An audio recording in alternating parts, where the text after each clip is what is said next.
Welcome everyone to the 6th round of the Sharjah Masters 2025. We have Super Grand Master Parham Maghsoodloo playing with the white pieces.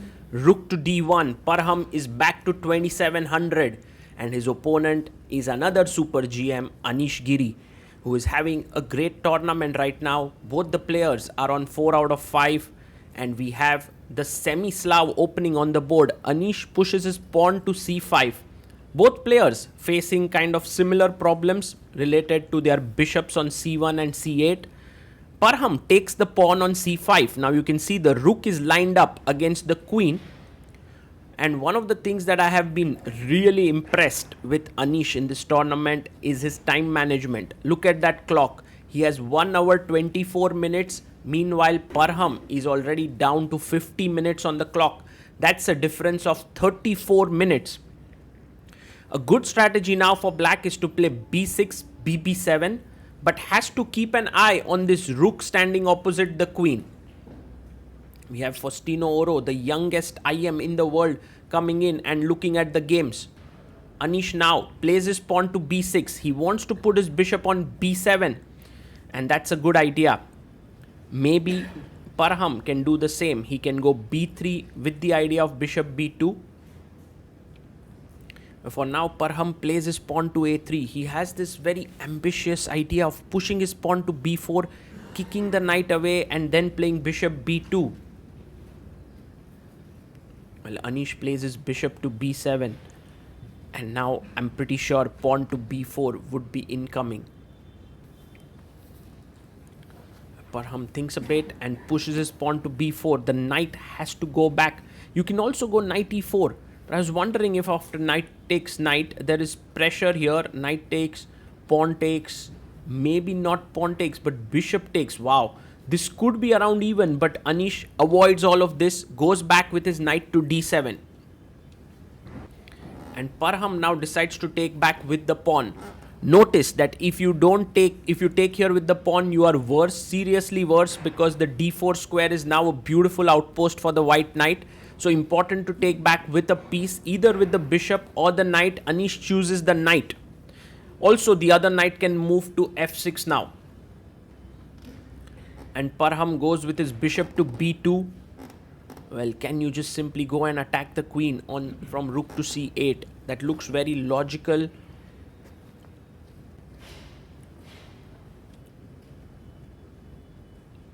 Yes, he does play rook c8. And if you play now queen a4, trying to look here, there could be just a6 saving it. So queen b3 played by Parham. In such positions, the c3 square does get a bit weakened and Anish tries to gang up on it with queen c7 here. You have to be slightly careful of ideas like e4 coming on. He goes bishop b5. Very interesting chess here. Knight, if it jumps to f6, already e4 just completely traps the knight, because knight f4, there is bishop e5. White is winning there.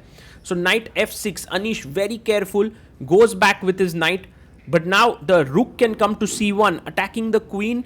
He plays it, rook c1 on the board. And this knight on d7 is a bit loose. The rook is looking at the knight. The queen has to move away. Where will the queen go? Anish now plays his queen back to b8. He may want to play queen a8 next and then create this amazing battery down the a8 h1 diagonal. But Parham goes, what's he planning? Queen a4. He's attacking this knight on d7. The knight can't come here because this square is already well guarded. And if you play rook d8, maybe the idea is to take on c8 when you have to take back with the queen or the bishop. And you can already see the times are closing in. Parham has 30 minutes. Anish has 43 minutes on the clock. What to do next here for Anish Giri?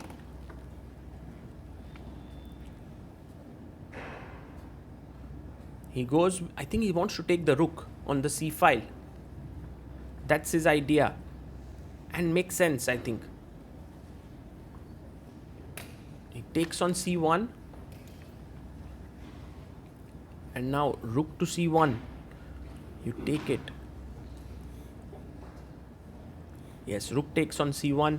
And still the knight is hanging. So maybe rook d8 defends the knight. It's rook d8. Okay, for white now, he has to create something here. I feel knight c4 could be an idea, but have to be careful. h3, Parham waits, because you see a move like knight c4 could run into a6, and the bishop may run out of squares. So h3, waiting now, asking Anish, what's a good move that you have? And Anish makes a very nice move. Look at that conviction with which he played that move, a5. He's fighting for the c5 square. The game's now going to become sharp, and that always happens when Parham is playing. You know, b takes a5, taken. And of course, if you take back b takes a5, then queen takes a5, and white is simply a pawn up. But no, there is an intermezzo that Anish has planned, and the plan is to come to c5 with the knight. So, knight comes to c5, excellent move by Anish. The knight also could jump into d3 at some point, and whoa, he sacks an exchange. What the hell? I was thinking he'll just simply move his queen back, pa5, normal position. But he sacks an exchange here. And Anish is like, okay, thank you so much, Parham. What exactly have you given me the exchange for?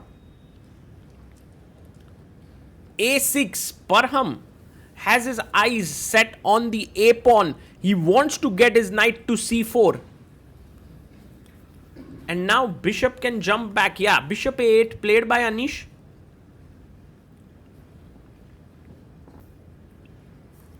The knight goes to c4.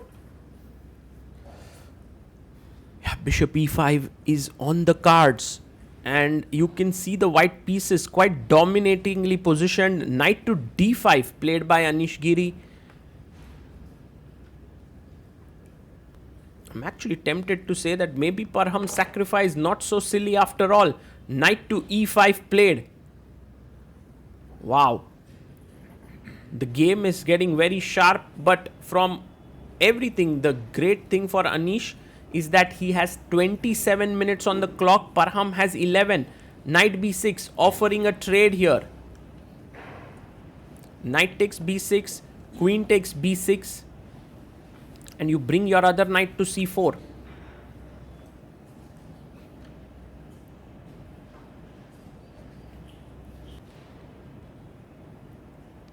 Yes, he brings his knight to c4.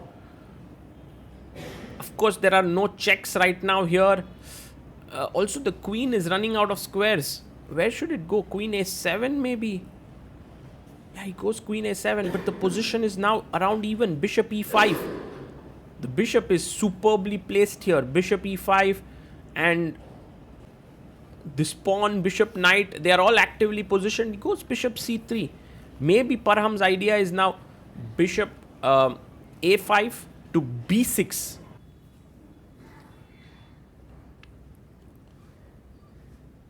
Anish plays his bishop to f6, offering a trade.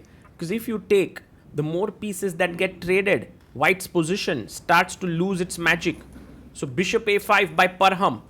He attacks the rook. Now the rook does not have too many squares on the d file, so it goes to b8. Knight d6, he jumps in. But this is a blunder.